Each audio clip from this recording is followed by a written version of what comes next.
from the eldest, we have Tiffy. Ayan, maraming palakpak para kay Tiffy.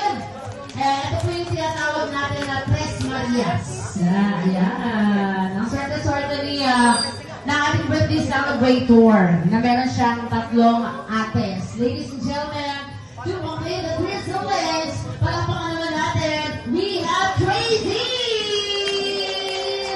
Ayan! Smile. The youngest sa ating mga ates. Smile, sis, smile. Tracy. Ayan, ladies and gentlemen.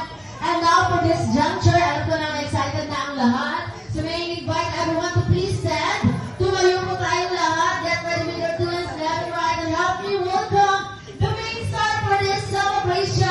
Everyone, palakpakan naman natin ang ating birthday boy, no other than si John, together and escorted by his proud parents, Mia, Mommy Beth, and Daddy Paul.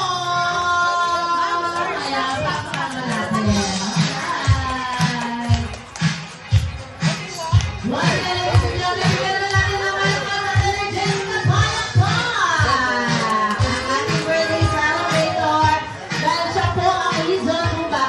Andito lahat ngayon as we celebrate his first birthday celebration. So there you have it once again for the benefits of newcomers, for the benefits of everyone. Again, let me introduce myself. My name